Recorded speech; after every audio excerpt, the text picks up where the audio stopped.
Hi, this is Ann for Graphic Design How To, and today I'm going to give you 6 tips about freelancing. So let's get started. Number 1, don't be afraid to cold email companies. A lot of people just don't do this. I was kind of surprised. I had an agency job for a couple years and only one guy reached out in that whole time. And even though our styles didn't match, the style of the agency and his work style, I was super impressed that he was able to find out what our email addresses were and email us. And he did this about every 3 months. And if he had been in our wheelhouse, we probably would have hired him. I don't think there are a lot of people doing this, so it's a good way to get your foot in the door. Number 2, and this one seems totally obvious. I understand it's probably annoying, but it needs to be said. I was so surprised, but do what you say you're going to do when you say you're going to do it. So as a freelancer, the company I worked for used a project management software where we could see what the other freelancers were doing. And it was so common that people wouldn't hand things in on time, or they would do like half project, whatever they'd gotten done by the deadline. And that is just so unprofessional. Our project manager had to reach out to them and say, hey, where's this project? So if you can just do what you say you're going to do, when you say you're going to do it, you're so far ahead of the game. It's amazing. If you do have to be late on a project, I mean, things happen and you're not going to hit every single deadline for the rest of your life. If you know you're not going to hit a deadline, go ahead and email them as soon as you know that. They will really be thankful that you gave them a heads up about it. A lot of places are willing to work with you. Okay, number 3, if you're doing the same type of work for a client over and over again, go ahead and set up some templates for yourself. It helps your client because you're faster, and it helps you because you don't have to take the time to click the same things over and over again and set up these documents. A good example of this is, let's say they want a brochure and they want it at 300 DPI with bleeds every time.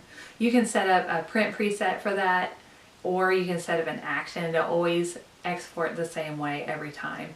And it just saves you a few clicks, and it helps you and it helps the client. So do templates for sure. Okay, so number 4, if you can, work a full-time job and do freelancing on the side.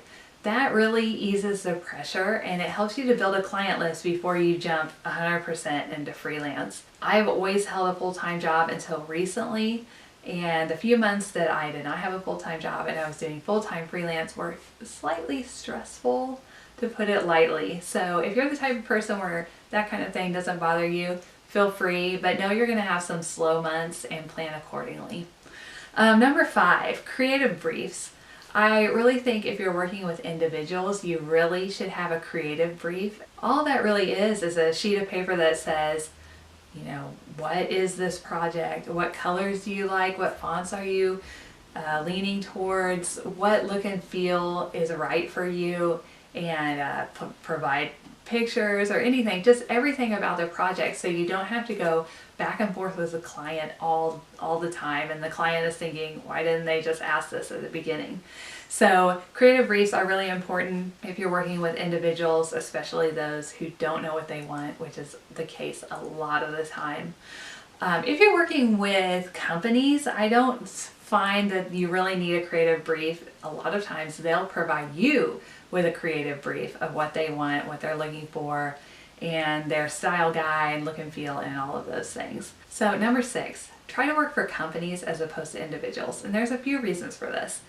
Number 1, companies tend to know exactly what they want. You don't have to guess all the time like you do with individuals and show them several different options to try to get a positive response from them. Companies get design, and what I mean by that is they're around design a lot. They probably have other freelancers besides you. Individuals, a lot of times, they think they know, but you know as a designer that their idea probably won't work very well. A good example is, can you take this 3D image and put it in the middle of my logo? Like, let's say someone's face in the middle of my logo, that kind of thing.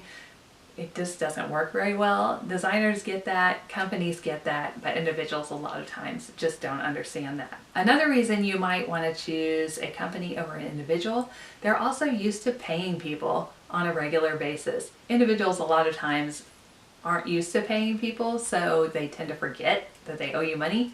And so you have to reach out to them and say, hey, do you remember that project I did a month ago? Do you think, you could pay me for that? And I don't really like doing that. So companies, for me, are the way to go. I've almost completely given up on doing individual freelance. But you have to start somewhere, and I understand that. I totally worked with individuals, and I still work with individuals every now and then. But I do prefer companies. So that is my 6 tips for freelancers today. If you like this video, please click the like button. If you want to see more videos like this, please click subscribe. And as always, if you have any comments, suggestions, or anything, any feedback like that, just put it in the comments section below. Thank you so much. This is Anne for Graphic Design How To.